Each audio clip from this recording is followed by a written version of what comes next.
누가복음 5장 33절에서 39절까지 말씀입니다. 누가복음 5장 33절에서 39절까지 말씀 번갈아 가면서 읽겠습니다.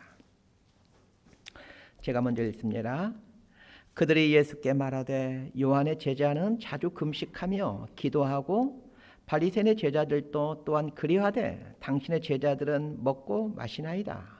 예수께서 그들에게 이르시되 혼인집 손님들이 신랑과 함께 있을 때에 너희가 그 손님으로 금식하게 할 수 있느냐?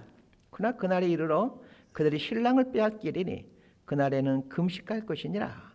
또 비유하여 이르시되 새 옷에서 한 조각을 찢어 낡은 옷에 붙이는 자가 없나니 만일 그렇게 하면 새 옷을 찢을 뿐이요 또 새 옷에서 찢은 조각이 낡은 것에 어울리지 아니하리라.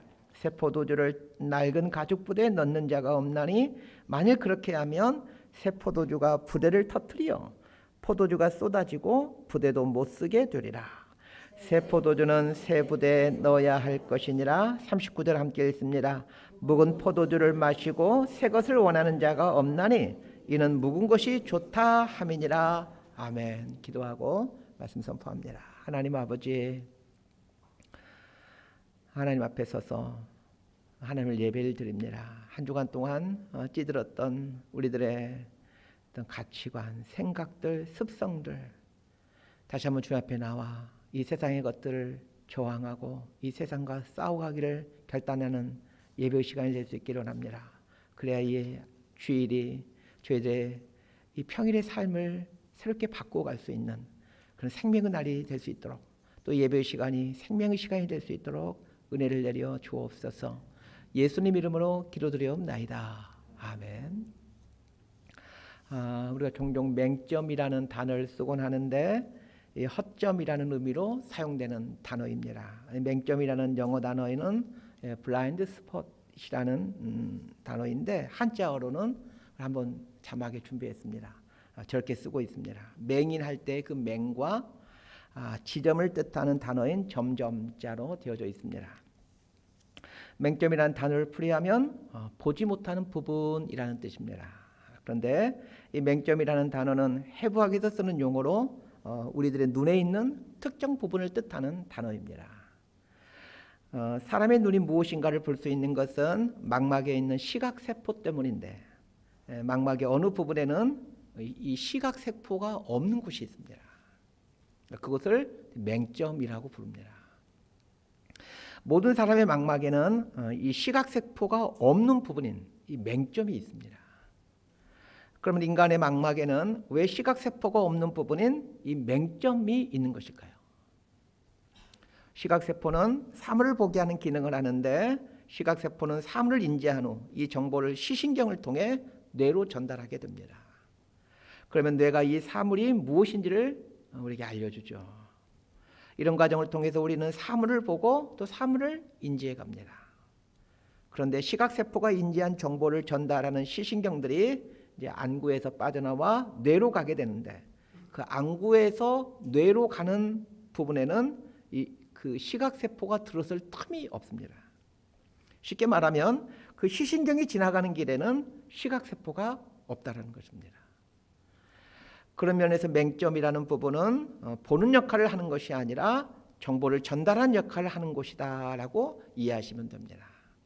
그런데 분명 인간의 눈에는 이 시각세포가 없는 점인 맹점이 있는데 왜 우리들은 전혀 이거를 느끼지 못하고 사는 것일까요? 맹점이라는 것이 우리 눈에 있다라면 분명 볼 수 없는 부분이 있어야 될 텐데 그래도 많이 불편해야 될 텐데 실제로는 볼 수 없는 부분이 없이 다 본다라는 것입니다. 여기에는 두 가지 이유가 있기 때문에 그렇습니다. 첫 번째는 우리의 눈이 두 개이기 때문에 그렇습니다. 두 개의 눈은 입체적 시각을 갖게 해주어 맹점으로 인해서 보지 못하는 부분을 극복하게 해줍니다. 그렇다면 이제 한 눈을 감고 보면 그 보이지 않는 부분, 맹점으로 인해서 보이지 않는 부분이 있게 될까요? 한번 해보시길 바랍니다. 한 눈을 감고 그냥 보시면은 보이지 않는 부분이 있는지 한번 확인해 보시길 바랍니다. 보이지 않는 부분이 없습니다. 한눈을 감고 아무리 봐도 보이는 안 보이는 지점은 없습니다. 한눈을 감고 봐도 안 보이는 부분이 없는 것은 우리 뇌에서 시야의 맹점 부분을 잘 땜질하여 그 매끈한 그림을 만들어내기 때문입니다. 다시 설명하면 맹점 때문에 사물의 극히 작은 일부분이 보이지 않는 것은 사실이지만 뇌에서 그 부분을 땜질을 해서 보이지 않는 부분까지 보는 것처럼 해준다는 것입니다. 예를 들면 제가 어떤 사람의 얼굴을 보는데 제 눈의 맹점 부분이 그 상대방의 오른쪽 이 볼 부분이 제 맹점이 향하는 곳이었다면 실제로는 상대방의 이 오른쪽 이 부분, 오른쪽 볼의 그 부분은 볼 수가 없는데 볼 주변에 있는 살들을 보면서 뇌가 보지 못하는 부분이 어떻게 생겼는지를 알려준다는 것입니다. 그래서 실제로는 보지 못하는데 보는 것처럼 되는 것입니다. 인류는 자신의 눈에 이 맹점, 보이지 않는 부분이 있다는 것을 근대까지 모르고 살아왔습니다. 인간의 눈에 맹점이 있다는 것을 알게 된 것은 1660년대에 프랑스의 과학자인 마리오트라는 사람이 각종 동물들의 눈을 해부하면서 망막의 시신경이 통과하는 곳에 시각세포가 없다는 것을 알아내면서부터입니다. 모든 인간에게는 맹점이 있지만 그럼에도 사물을 정확히 볼 수 있는 이유는 두 개의 눈이 있기 때문이고 또 한 가지는 눈이 항상 움직이면서 그 맹점으로 인해서 볼 수 없던 부분을까지도 보게 해주기 때문에 그렇다라고 합니다.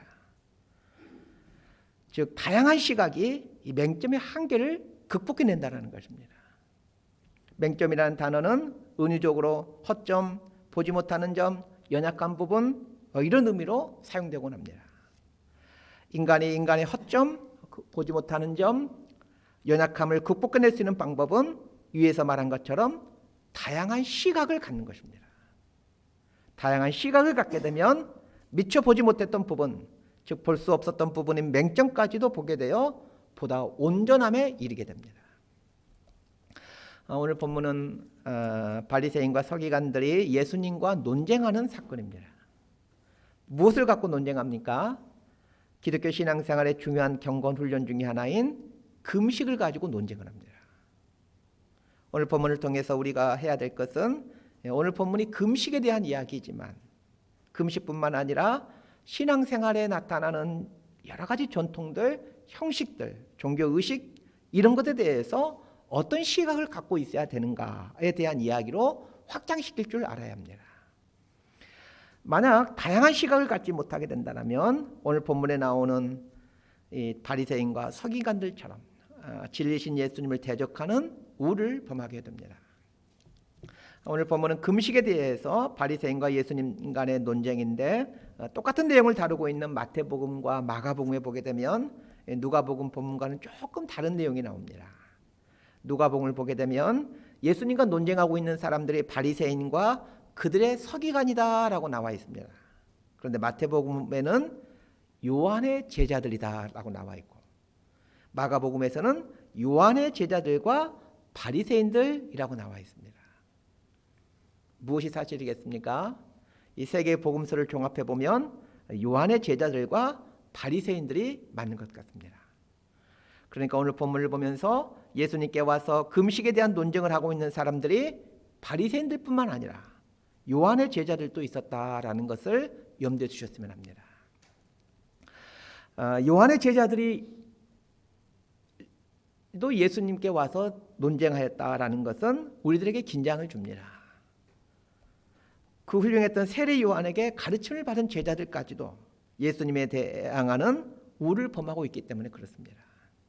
그렇다면 우리들이야 오죽하겠습니까? 그 훌륭한 세례 요한의 제자들조차도 예수님과 대항했다면 평범하기 짝이 없는 우리들은 오죽하겠냐는 것입니다. 오늘 본문의 사건인 금신 논쟁이 발발하게 된 배경은 세리 레이의 집에서 열린 잔치 때문입니다. 지난 시간에 배웠듯이 레이는 실력 있는 엘리트였지만 삶의 의미를 잃어버린 채 주저앉아 있던 그 레이에게 예수님께서 오셔서 일으켜 세워주셨습니다. 그래서 레이는 예수님을 모시고 자신의 집에서 큰 잔치를 벌입니다. 오늘 본문의 정황을 좀 풍성하게 이해하기 위해서 몇 가지 질문을 드리겠습니다. 첫 번째 질문, 예수님과 논쟁하고 있는 사람들이 세례 요한의 제자들과 바리새인들이라고 했는데 이 사람들은 세리 레위의 집에서 열린 잔치에 참여한 사람들일까요? 아니면 참여하지 않은 사람들일까요? 얼핏 보면 잔치에 참여해서 예수님과 논쟁을 벌이고 있는 것처럼 보여집니다. 그러나 지난 시간에 말씀드렸듯이 당시의 랍비들은 세리가 가는 곳도 불용한 곳이라고 가르쳐 왔습니다. 당연히 세리 요한의 제자들과 바리새인들은 세리 레위의 잔치집에 참석하지 않습니다. 아마 잔치가 끝난 후에 다른 장소에서 예수님과 논쟁을 벌인 것으로 보여집니다. 자, 두 번째 질문입니다. 세리 요한의 제자들과 바리새인들이 뜬금없이 금식과 관련하여 예수님께 시비를 거는 이유가 무엇이냐는 것입니다. 자, 이 질문에 답하기 전에 먼저 생각해 봐야 될 것이 있습니다. 제가 질문을 드릴 테니까 여러분들이 이제 손을 들어서 여러분의 이제 의사 표현을 하셔야 됩니다. 근데 진짜 손을 들지 말고 마음으로 손을 들어주시길 바랍니다. 진짜로는 여러분 손 든다고 생각하시고 그런 마음으로 이 질문에 진지하게 좀 답을 해주셨으면 좋겠습니다. 틀리게 되면 수십 년 교회 다녔는데 좀 틀리면 좀 창피하지 않겠습니까? 그래서 진짜로는 손 들지 말고 마음으로 한번 손을 들어보려는 거예요. 잘 들으시고 자기 생각을 말씀해 주시길 바랍니다. 신앙생활을 하면서 가끔은 금식 기도를 하는 게 옳은 일인가? 아니면 금식 기도는 하지 않는 게 옳은 것인가? 라는 질문입니다. 여러분들이 답을 하셔야 됩니다. 아무 생각 없이 있으면 안 돼요. 답을 하셔야 돼요. 금식 기도를 하는 게 옳은 일이다 라고 생각하는 분은 이제 마음으로 한번 손을 들어주시길 바랍니다. 이분들 중에 금식 기도를 종종 하고 있는 분은 다시 한번 또 손을 들어주시길 바랍니다. 마음으로 손을 들어보세요. 자, 이번에는 금식 기도를 하지 않는 게 옳은 일이다 라고 생각하는 분들은 한번 손을 들어주시길 바랍니다. 자, 이 질문에 여러분 어떤 모양으로든지 아마 손을 드셨을 겁니다. 질문이 별로 어려운 내용은 아닌데 답하기 굉장히 어려웠을 겁니다. 왜 답하기가 어려웠을까요? 질문 내용이 타당하지 않았기 때문입니다. 금식은 옳고 그름의 문제가 아닙니다. 제가 금식하는 게 옳으냐 옳지 않느냐고 질문했기에 답변하기가 곤란했을 겁니다. 그러면 이제 이 질문에 한번 답을 해보시길 바랍니다. 성경에는 금식을 하라는 말씀이 있을까요? 없을까요? 이 질문에는 분명히 답이 있습니다. 답을 말씀드릴 텐데 답은 금식을 하라는 말씀이 없는데 금식을 하라는 말씀이 있습니다. 말도 안 되는 말을 제가 하고 있죠, 지금. 금식을 하라는 말씀이 없는데 금식을 하라는 말씀이 있다라는 말이 도대체 무슨 뜻입니까? 하나님은 한 번도 금식을 하라는 말씀을 하지 않으셨습니다. 그런데 금식을 하라는 말씀은 하지 않으셨지만 금식을 하라는 말과 비슷한 뉘앙스의 말씀을 하셨습니다. 구약시대 금식과 관련된 절기가 있습니다. 대속제일입니다. 이스라엘 달력으로 하면 7월 10일이 대속제일입니다. 레위기 23장 27절 말씀 우리 함께 읽도록 하겠습니다. 시작. 일곱째 달 열흘날은 속죄일이니 너희는 성회를 열고 스스로 괴롭게 하며 여호와께 화제를 드리고. 모세 시대부터 이스라엘 백성들은 대속죄일 이스라엘 달력으로 7월 10일에 금식을 하는 전통이 있어 왔습니다. 하나님은 대속죄일에 스스로 괴롭게 하라라는 말씀을 하셨습니다. 이스라엘 백성들은 스스로 괴롭게 하라는 이 말씀을 삶 속에서 어떻게 실천할까 생각하다가 금식이 스스로 괴롭게 하라라는 말씀에 대한 순종의 표시라고 생각을 했습니다. 그래서 모세 시대부터 대속죄일이 되면 이제 금식을 하는 전통이 생긴 것입니다. 제가 위에서 금식과 관련하여 금식을 하라는 말씀이 없는데 금식을 하라는 말씀이 있다 라는 앞뒤가 안 맞는 말을 했는데 왜 그런 말을 했는지 조금 이해가 되실 것입니다. 하나님께서 이스라엘 백성들에게 하신 말씀인 대속죄일에 스스로 괴롭게 하라는 말씀에 대해 이스라엘 백성들이 금식을 함으로 그 말씀에 순종하고 됐던 것은 참 바람직한 행동이고 칭찬할 만한 일입니다. 모세 시대는 BC 1400년경부터 이스라엘 백성들은 대속죄일이 되면 금식을 함으로 스스로 괴롭게 하라라는 하나님의 말씀을 실천해 왔습니다. 그런데 바벨론 포로기인 BC 600년대가 되자 이스라엘 백성들 사이에 금식과 관련하여 색다른 전통이 생깁니다. 바벨론의 포로 생활을 하게 되면서 1년에 4차례 금식을 하는 전통이 생깁니다. 4차례 금식을 하게 된 배경에는 바벨론에 의해서 성전이 무너지고 나라가 망하고 포로로 끌려게 된 이유가 조상들이 지은 죄와 자신들이 지은 죄 때문임을 알고는 죄를 회개하기 위함이었습니다. 조상들이 지은 죄와 자신들이 지은 죄를 회개하기 위해 1년에 4차례 금식을 하는 전통을 만든 것도 너무 아름다운 일이고 칭찬받을 만한 일입니다. 바벨론 포로기가 지나고 약 500년쯤 지나 BC 60년경부터는 로마 지배를 받게 되죠. 이때부터 이스라엘 백성들은 이제는 일주일에 2번 월요일과 목요일을 금식일로 정하고 금식을 합니다.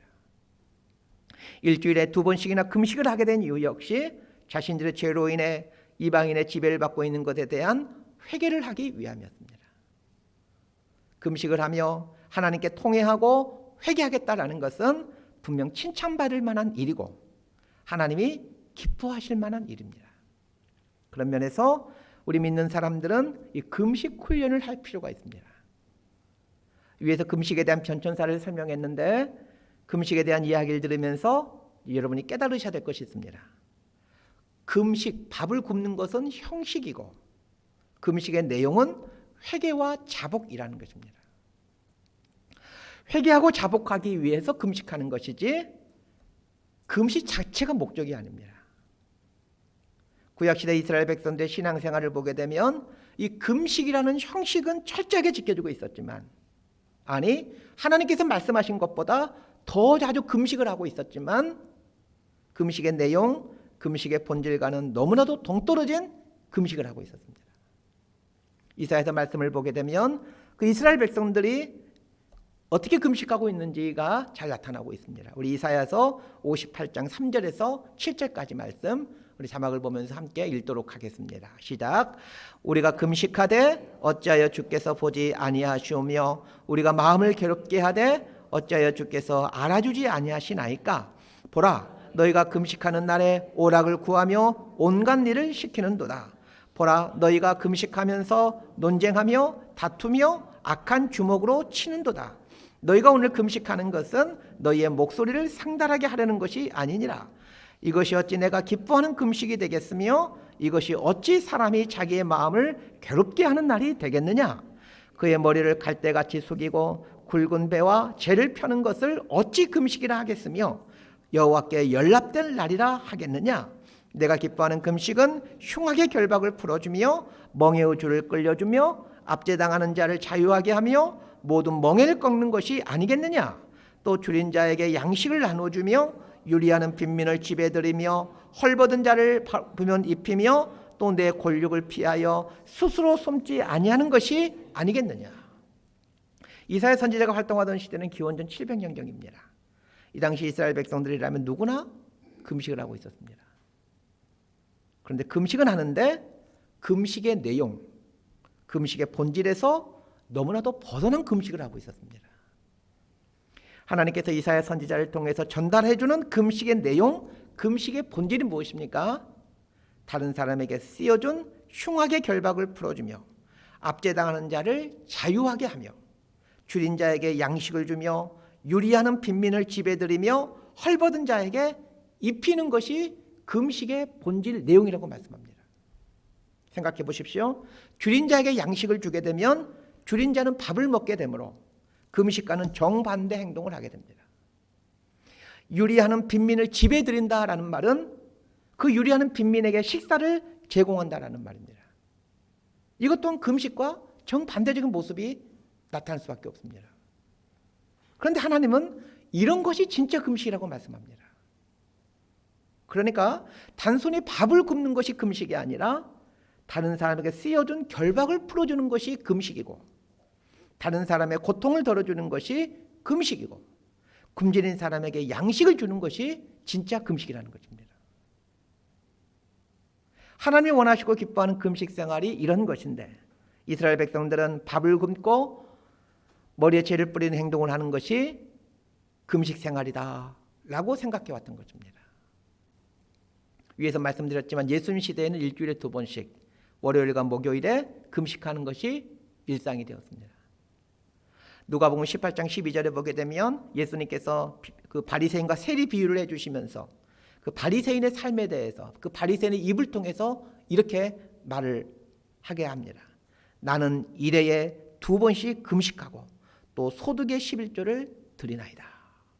예수님 당시에 열심히 있게 신앙생활한다고 하는 사람들은 일주일에 2번씩 금식을 했습니다. 오늘 본문에서 세례 요한의 제자들과 바리새인들이 예수님께 와서 따진 것이 무엇입니까? 33절 말씀, 오늘 본문 33절 말씀 함께 읽도록 합니다. 시작. 그들이 예수께 말하되 요한의 제자는 자주 금식하며 기도하고 바리새인의 제자들도 또한 그리하되 당신의 제자들은 먹고 마시나이다.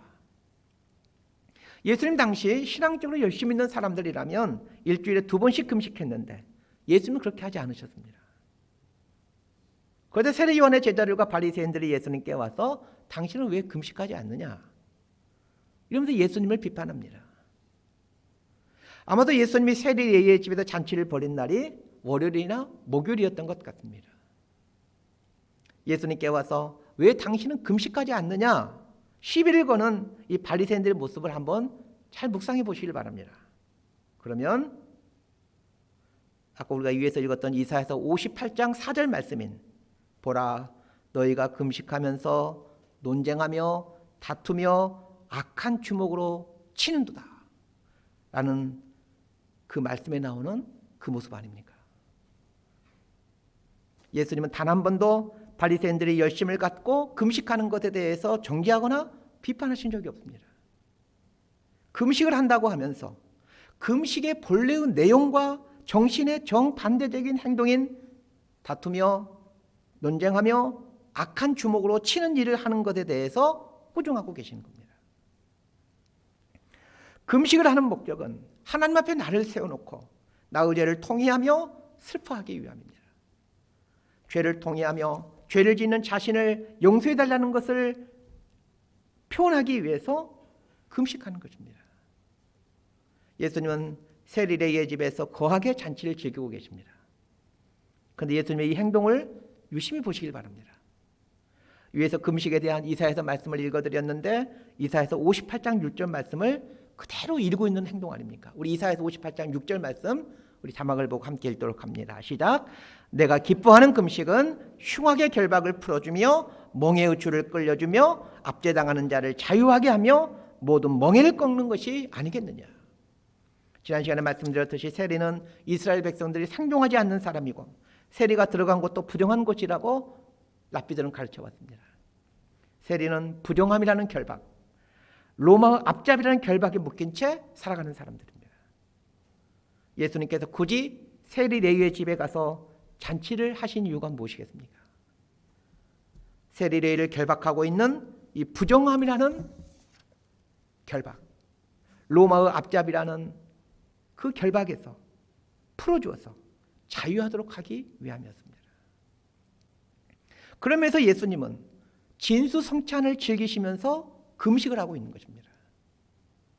반면에 요한의 제자들과 바리새인들은 밥을 굶는 금식을 하면서 금식을 허물고 있습니다.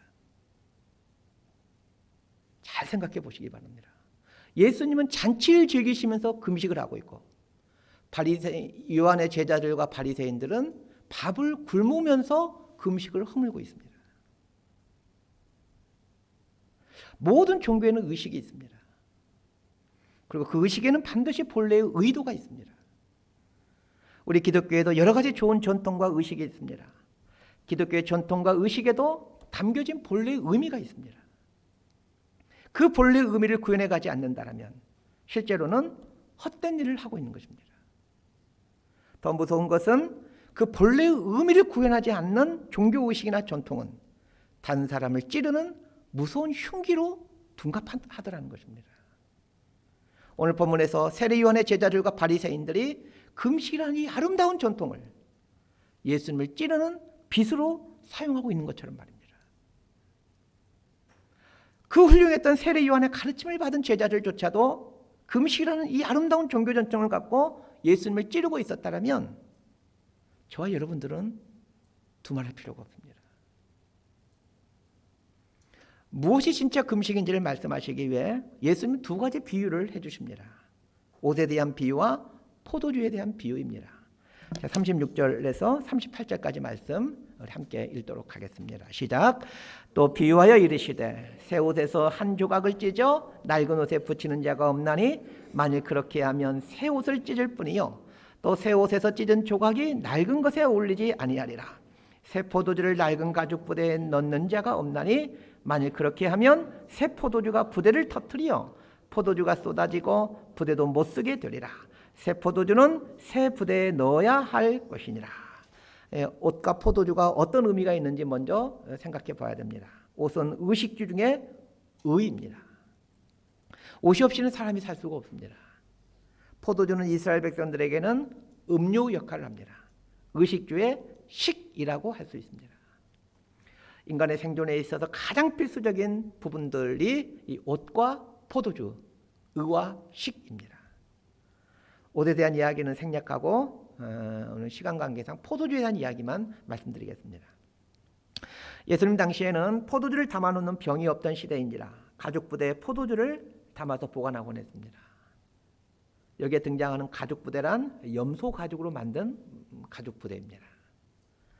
이스라엘에서는 포도주가 음료수이기에 어느 집에나 포도주를 담아놓는 가죽 부대가 있습니다.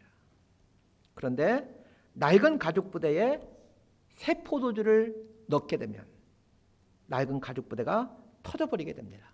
그 낡은 가죽 부대가 터져버린 이유가 있습니다. 새 포도주는 활발하게 발효가 일어나 부풀어 오르는 특성이 있는데 낡은 가죽 부대는 신축성이 떨어져 있기에 새 포도주의 부풀어 오름을 감당하지 못하기 때문에 그렇습니다. 새 가죽 부대일 때는 신축성이 있어 새 포도주를 담아도 아무런 문제가 되지 않습니다.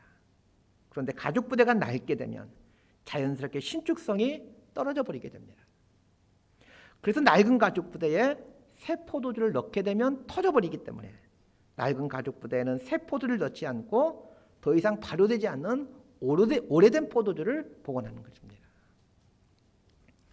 예수님께서 말씀하신 새 포도주와 새 가죽 부대 비유에서 이 포도주는 들어가는 내용을 의미하고 부대는 형식을 의미합니다.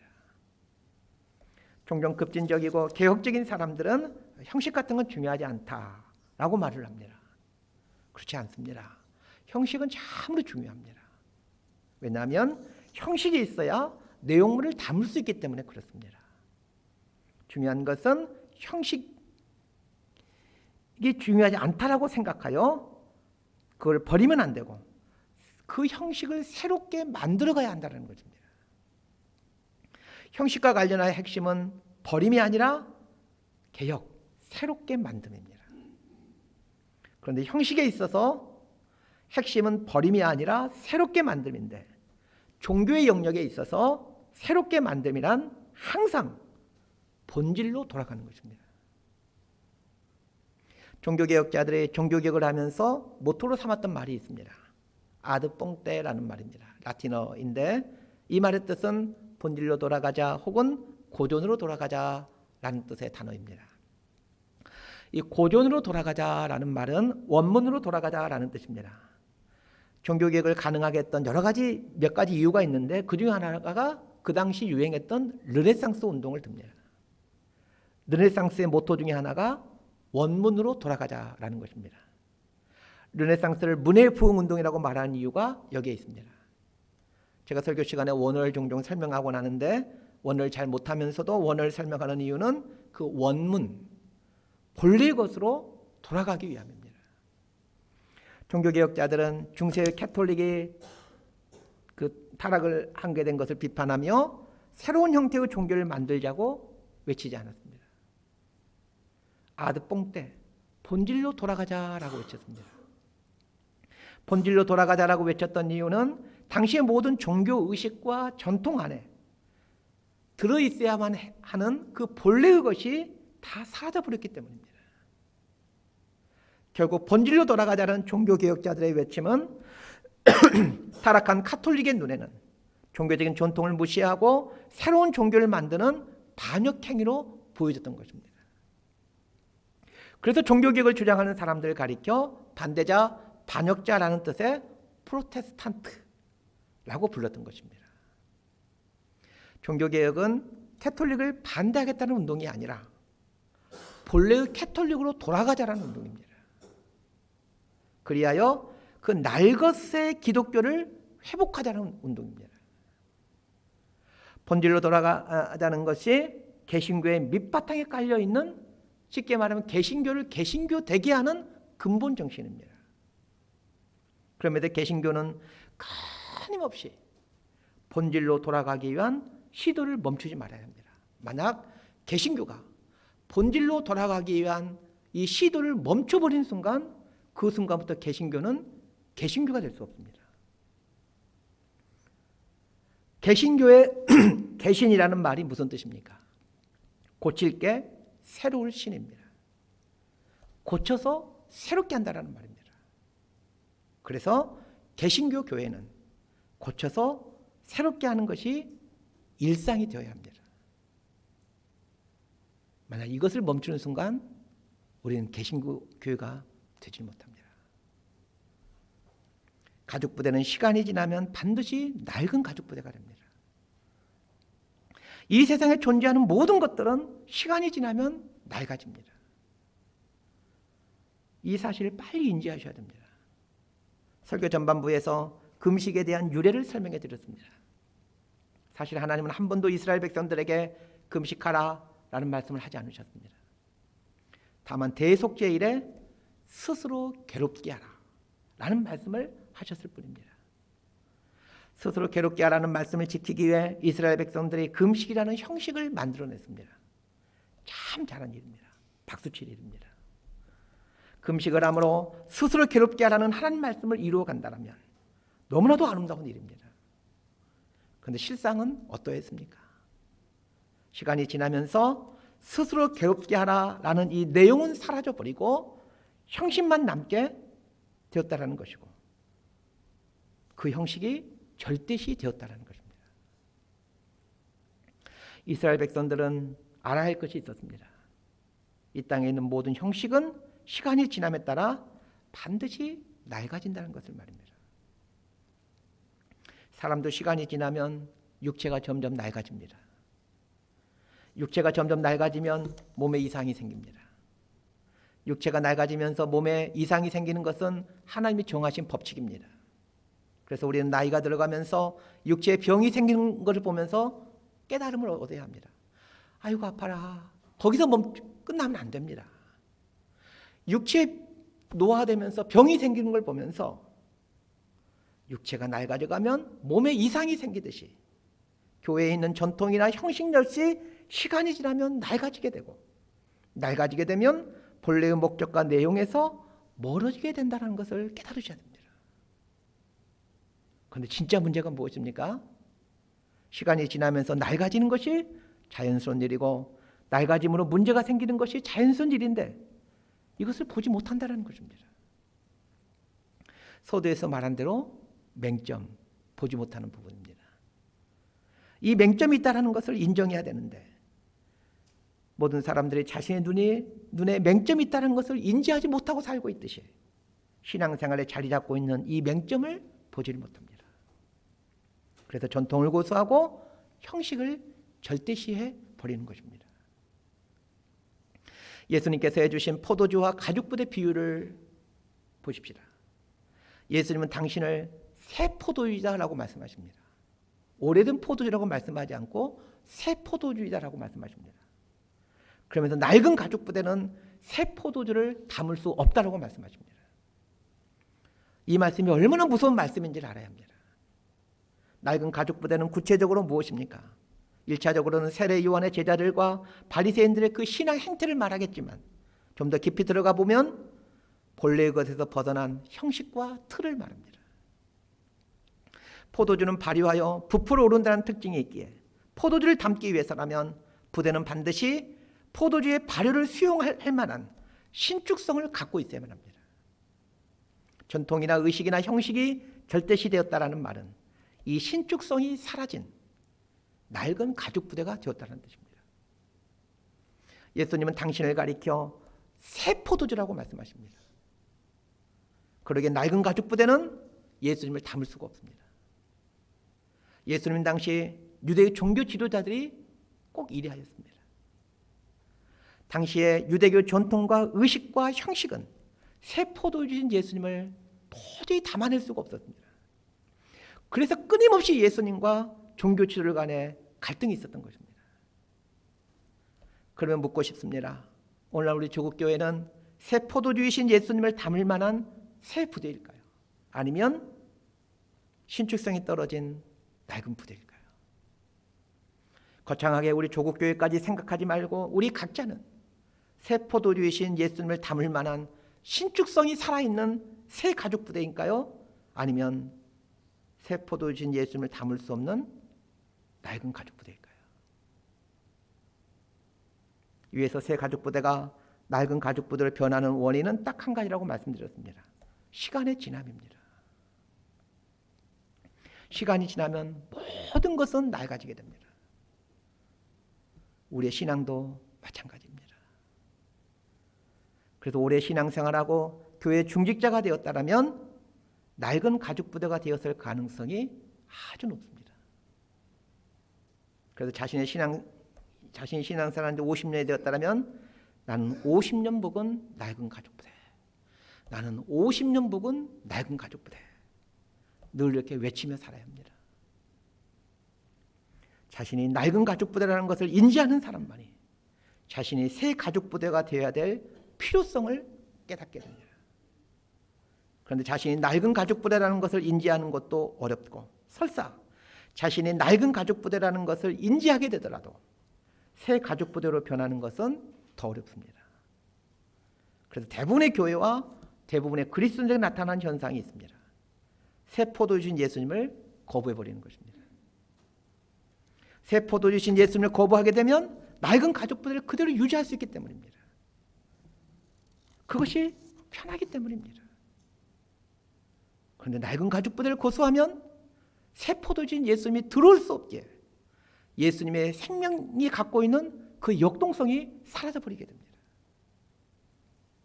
한 시대를 변화시켰고 한 시대 획을 걷던 그 유명한 교회들이 시간이 지나면서 흔적도 없이 사라져버리는 이유가 이것 때문에 그렇습니다. 낡은 가죽 부대가 되어가면서 예수님의 생명이 갖고 있는 그 역동성이 사라져버렸기 때문입니다. 꼭 기억하셔야 됩니다. 낡은 가죽 부대가 되면 새 포도주인 예수님을 담아낼 수가 없습니다. 그래서 예수의 생명력이 사라져버리는 것입니다.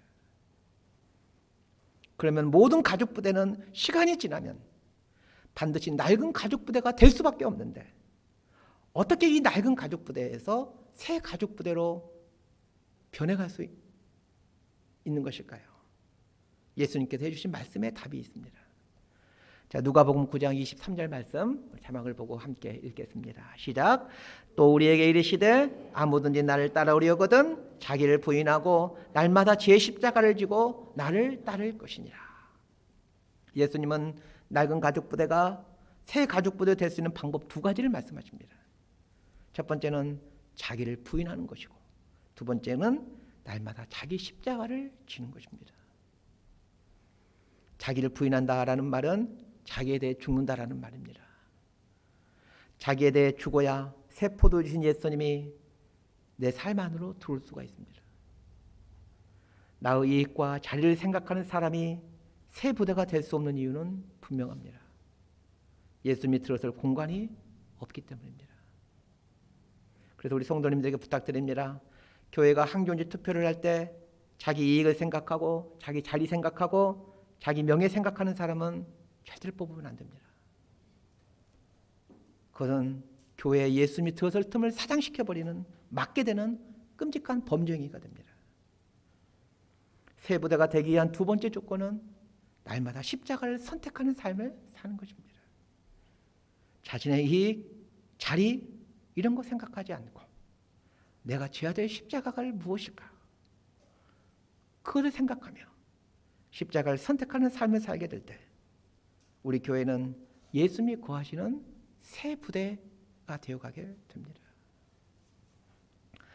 말씀 정리합니다. 새 포도주이신 예수님을 담기 위해서는 반드시 새 부대가 되어야만 합니다.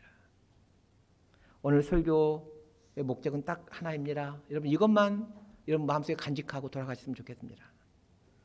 새 부대가 된다는 것이 구체적으로 무엇일까 고민하며 사는 삶을 사는 것입니다. 시간이 지나면 우리는 반드시 낡은 가죽 부대가 될 수밖에 없는데 그런 낡은 가죽 부대가 되면 예수님을 담아낼 수 없는 그릇이 될 수밖에 없는데 그렇다면 새 가죽 부대가 된다는 것은 도대체 무엇일까? 이걸 생각하며 신앙생활하는 거예요. 성도들 가정에 장례가 나면 근조화환을 보냅니다. 제가 보내는 근조화환을 유심히 보신 분들은 눈치채셨겠지만 화환 리본에 담임 목사라는 말이 써 있지 않습니다. 그리고 주보에도 담임 목사라는 말을 쓰지 않습니다. 한번 주보 잘 찾아보시기 바랍니다. 다른 교회는 다 있는 왜 담임 목사 이런 말이 없을까? 왜 근조한 모든 근조한들 장례식 가서 보십시오. 교회에서 보내는 모든 근조한은 담임 목사라고 써져 있습니다. 담임이란 말은 참 아름다운 말입니다. 담임이라는 말의 본래 의미는 책임이라는 말과 연결되어 있습니다. 교회의 담임 목사가 된다는 것은 교회를 책임지는 사람이 된다는 뜻입니다. 그런데 언제부턴가 우리 조국 교회 안에서 담임 목사라는 말의 의미가 책임의 측면보다는 계급의 의미로 변질되어 사용되고 있습니다. 쉽게 말하면 담임 목사는 높고 부목사는 낮다라는 계급적인 의미로 이해하고 있고 또 성도들이 그렇게 사용하고 있습니다. 직업과 관련하여 담임이라는 단어가 쓰는 경우는 학교 선생님과 교회 목사님에 대해서입니다. 학교에도 담임 선생님이 계십니다. 그러나 어느 누구도 담임 선생님을 계급이 높은 선생님이라고 여기고 비담임 선생님을 계급이 낮은 선생님으로 이해하는 사람은 없습니다. 담임 선생님이라는 말은 반을 책임지는 선생님이라는 뜻입니다. 그날이 올지는 모르겠지만 우리 조국교회 안에 담임 목사님이라는 말이 교회를 책임지는 목사라는 그 본래의 의미를 회복하게 되는 때가 오게 되면 그때부터 저는 예수 그분께 담임 목사입니다 라고 저 자신을 소개할 생각입니다. 아무리 좋은 의도로 시작된 것이라 할지라도 시간이 지나면 낡아져서 낡은 가죽 부대가 됩니다. 새 포도주인 예수님이 계시는 곳은 새 가죽 부대이지 낡은 가죽 부대에는 계실 수가 없습니다. 예수님이 머물고 계시는 새 가죽 부대로 살아갈 것인가? 그래야 예수님의 생명의 역동성이 살아있는 인생이 될 것인가? 아니면 내가 살아있고 내가 영광스럽게 되는 낡은 가죽 부대로 살아갈 것인가는 각자가 선택하는 것입니다. 마르코 안토니오 대주교가 하신 말씀으로 오늘 설교를 끝내려고 합니다. 본질적인 것에는 일치를, 비본질적인 것에는 자유를, 그리고 모든 것에는 사랑을. 새 부대가 되어가는 모습이 이런 모습이 아니겠습니까?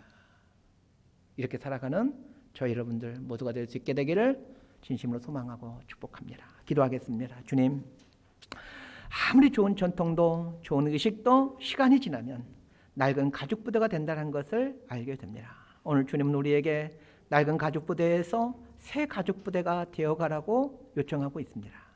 날마다 자기를 부인하고 자기 십자가를 짐으로 새 부대가 되어가기를 결단합니다. 새 부대가 될 때만이 새 포도주신 예수님이 그곳에 있을 수 있다는 것을 말씀해 주셨고 새 부대가 될 때만이 예수님의 생명의 역동성이 있게 된다는 것을 알려주셨습니다. 우리 남은 인생 동안에 우리의 종교란에 기독교라고 쓰는 명목적인 기독교인이 아니라 예수님을 모시고 예수님의 생명을 갖고 있는 성도라는 호칭을 갖고 살아가는 저희들 되게 하여 주옵소서. 예수님 이름으로 기도드리옵나이다. 다 함께